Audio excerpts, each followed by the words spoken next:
അങ്ങനെ പറയും. എല്ലാ പടത്തിലും ഞാൻ അഭിനയിച്ചിട്ടൊന്നുമില്ല. പക്ഷെ ചെയ്ത പടങ്ങളൊക്കെ നല്ല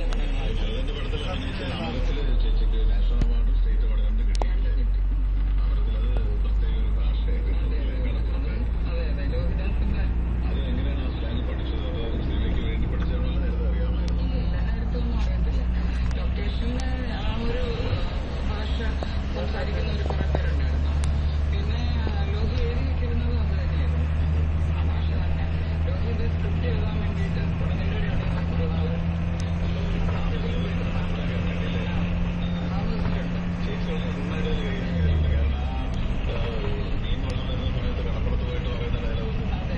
അത് ഞാനിത് ഇങ്ങനെ നോക്കി നമ്മൾ ഷോട്ട് എടുക്കുമ്പോൾ ഷൂട്ടിംഗ് സമയത്ത് അത്ര ഒന്നുണ്ടായിരുന്നില്ല. പക്ഷെ ഇത് മനസ്സിലിട്ടിട്ട് ഡബ് ചെയ്തുകൊണ്ടിരിക്കുമ്പോഴത്തേക്കും കുറച്ചും കൂടി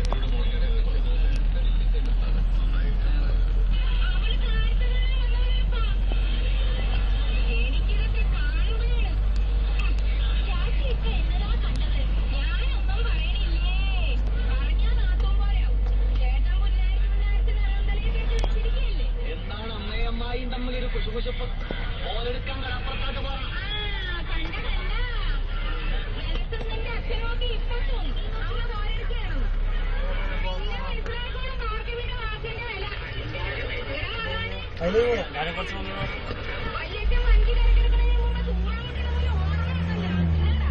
ആ മുട്ടയിലേക്കും ചെറുനീർത്ത് വല്ലത്തിന്റെ മറ്റു സാധനങ്ങൾ കോന്തക്കിട്ടൊന്ന് തുറക്കാനും തോന്നും. വഞ്ചി വെച്ചിട്ട് നാട്ടിലൊക്കെ കയറിയതാണ്.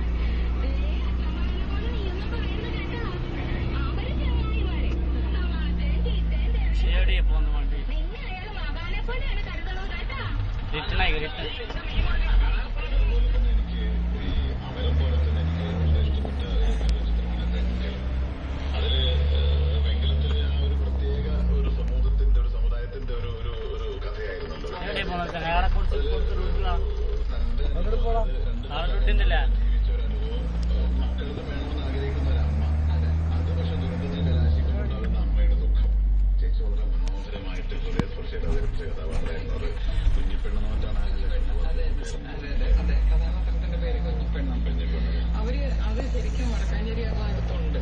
അതില് ജീവിച്ചിരുന്ന ഒരമ്മ തന്നെയായിരുന്നു അത്. അതില് വേലെന്ന് പറഞ്ഞിട്ട് അവരുടെ ഒരു മകൻ. പക്ഷെ ഈ നമ്മള് സിനിമയ്ക്ക് വേണ്ടിയിട്ട് കഥ കുറച്ച് അങ്ങോട്ട് മാറ്റിയിട്ടുണ്ട്. അവരുടെ വീട്ടില് രണ്ടുപേരും ഒന്നിച്ചാണ് കല്യാണം കഴിച്ച് ഒരേപോലെ തന്നെ ജീവിച്ചത്.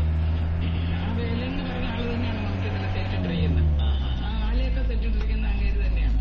അങ്ങേരെ കൊണ്ടുവന്നിട്ട് ചെയ്യിപ്പിച്ചെടുത്തതാണ്. അപ്പൊ അത് നടന്ന ഈ കഥാപാത്രത്തിൽ എന്നിട്ട് എനിക്ക് സ്കെച്ചിട്ട് കാണിച്ചു തന്നു. ഇതായിരുന്നു അവരുടെ രൂപം. ചേട്ടനൊക്കെ അറിയാവുന്നതാണ്, നന്നായിട്ട് അറിയാവുന്നത്. അപ്പൊ അവരിട്ടിരുന്ന ആഭരണം, അവരുടെ കൊണ്ട് ഇങ്ങനെ ഇട്ടിരുന്നു, അവര് പൊടി ഇങ്ങനെ കെട്ടിയിരുന്നു. അതേപോലെ തന്നെ ഞാൻ കാതിൽ കിടക്കുന്നതും കഴുത്തിലെ കറുപ്പ് കയറിൽ കെട്ടിയിട്ടിരിക്കുന്നതൊക്കെ ഉണ്ടാക്കിച്ച് ആ പടത്തിന് വേണ്ടി അങ്ങനെ ചെയ്തതാണ്. അതെനിക്ക് ഇപ്പോഴും മറക്കാൻ പറ്റാതാണ്. സ്വന്തം അമ്മയോട് അവിടെ ഇരുന്ന് പറയുന്ന ഒരു വിഷമം പറയുന്നുണ്ട്. അതെ, ഇങ്ങനെ ഞാൻ വിചാരിച്ചില്ല. എന്റെ കുടുംബം എന്റെ പൊട്ടത്തരത്തിന് ഇങ്ങനെ സംഭവിച്ചു. ഒരിക്കലും നമുക്ക് അമ്മ എന്നിട്ട് അവിടുന്ന് പടങ്ങിയല്ല